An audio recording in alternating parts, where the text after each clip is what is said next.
You, John Fitzgerald Kennedy, do solemnly swear.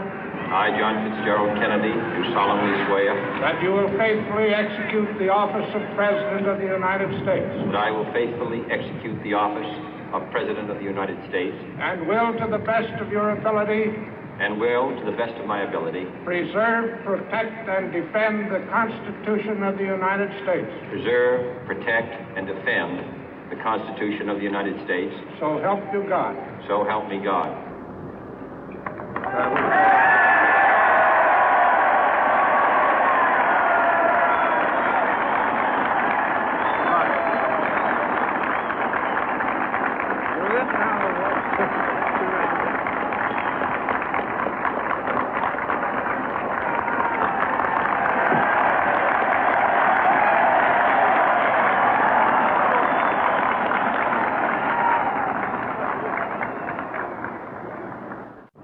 Vice President Johnson, Mr. Speaker, Mr. Chief Justice, President Eisenhower, Vice President Nixon, President Truman, Reverend clergy, fellow citizens.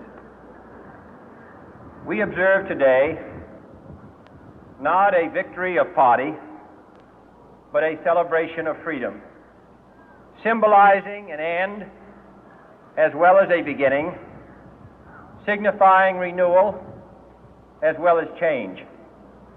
For I have sworn before you and Almighty God the same solemn oath our forebears prescribed nearly a century and 3/4 ago.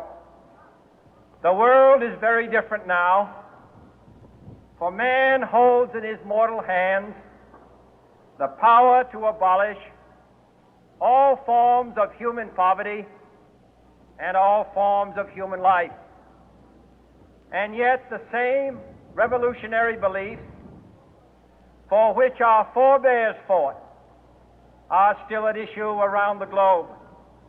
The belief that the rights of man come not from the generosity of the state, but from the hand of God. We dare not forget today that we are the heirs of that first revolution.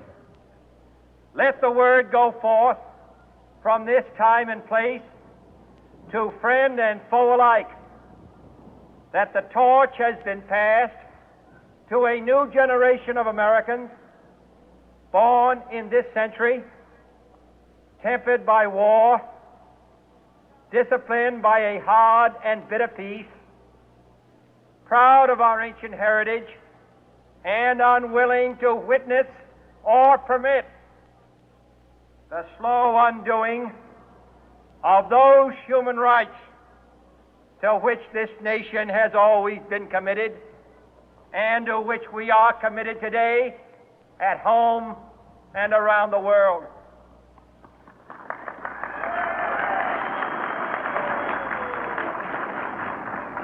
Let every nation know, whether it wishes us well or ill, that we shall pay any price, bear any burden, meet any hardship, support any friend, oppose any foe to assure the survival and the success of liberty.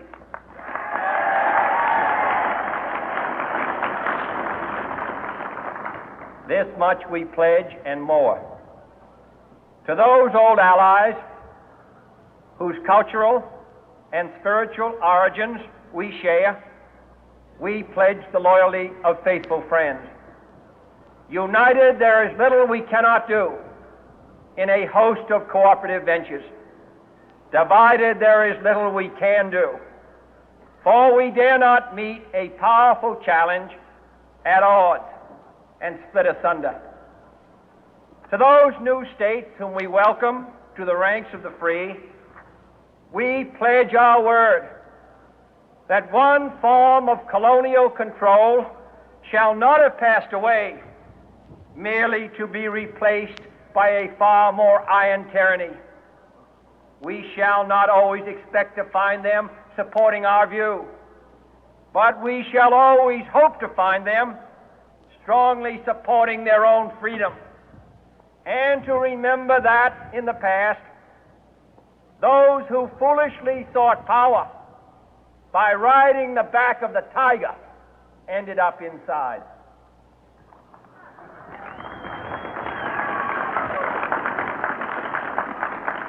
To those people in the huts and villages of half the globe struggling to break the bonds of mass misery, we pledge our best efforts to help them help themselves for whatever period is required, not because the communists may be doing it, not because we seek their votes, but because it is right. If a free society cannot help the many who are poor, it cannot save the few who are rich.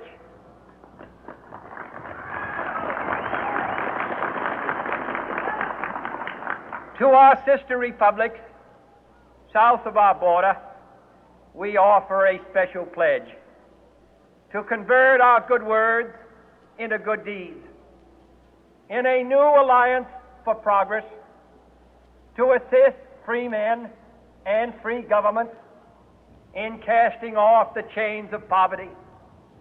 But this peaceful revolution of hope cannot become the prey of hostile powers.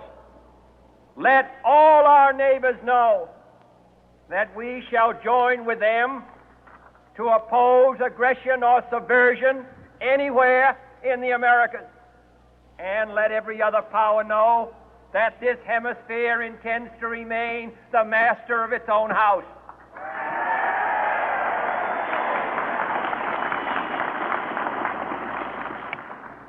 To that World Assembly of Sovereign States, the United Nations, our last best hope, in an age where the instruments of war have far outpaced the instruments of peace, we renew our pledge of support to prevent it from becoming merely a forum for invective, to strengthen its shield of the new and the weak, and to enlarge the area in which its writ may run. Finally, to those nations who would make themselves our adversary, we offer not a pledge, but a request that both sides begin anew the quest for peace.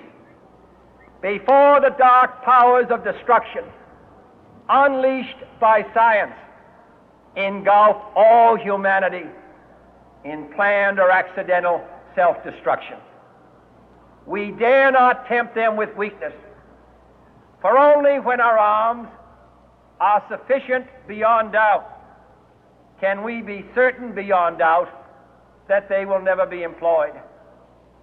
But neither can two great and powerful groups of nations take comfort from our present course, both sides overburdened by the cost of modern weapons, both rightly alarmed by the steady spread of the deadly atom, yet both racing to alter that uncertain balance of terror that stays the hand of mankind's final war. So let us begin anew, remembering on both sides that civility is not a sign of weakness, and sincerity is always subject to proof. Let us never negotiate out of fear, but let us never fear to negotiate.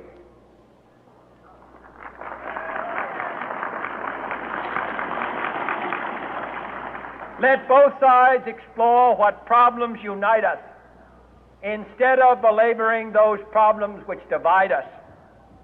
Let both sides, for the first time, formulate serious and precise proposals for the inspection and control of arms, and bring the absolute power to destroy other nations under the absolute control of all nations.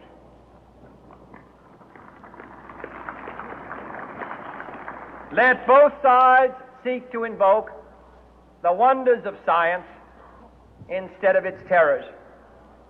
Together, let us explore the stars, conquer the deserts, eradicate disease, tap the ocean depth, and encourage the arts and commerce.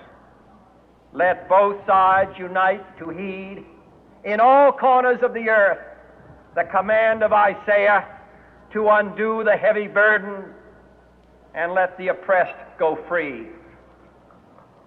And if a beachhead of cooperation may push back the jungle of suspicion, let both sides join in creating a new endeavor, not a new balance of power, but a new world of law, where the strong are just and the weak secure and the peace preserved. All this will not be finished in the first 100 days, nor will it be finished in the first 1,000 days, nor in the life of this administration, nor even perhaps in our lifetime on this planet. But let us begin.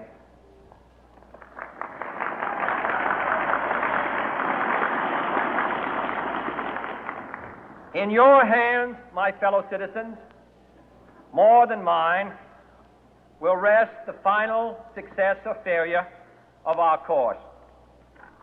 Since this country was founded, each generation of Americans has been summoned to give testimony to its national loyalty. The graves of young Americans who answered the call to service surround the globe.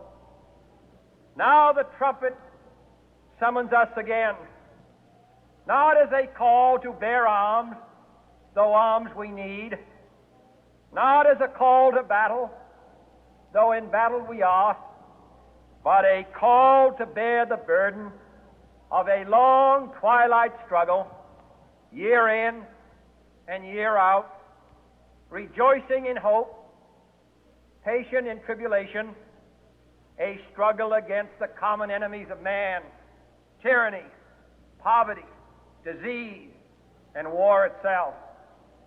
Can we forge against these enemies a grand and global alliance, north and south, east and west, that can assure a more fruitful life for all mankind? Will you join in that historic effort?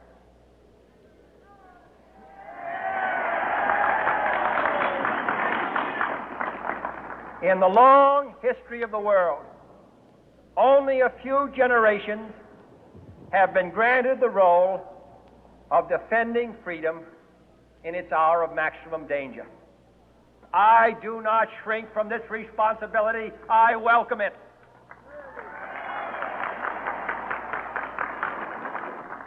I do not believe that any of us would exchange places with any other people or any other generation. The energy, the faith, the devotion which we bring to this endeavor will light our country and all who serve it. And the glow from that fire can truly light the world. And so, my fellow Americans, ask not what your country can do for you, ask what you can do for your country.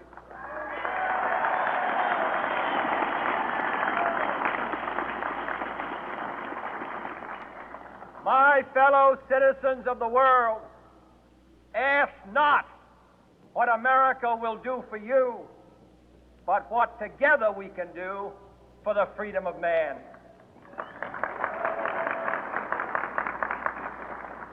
Finally, whether you are citizens of America or citizens of the world, ask of us here the same high standards of strength and sacrifice which we ask of you.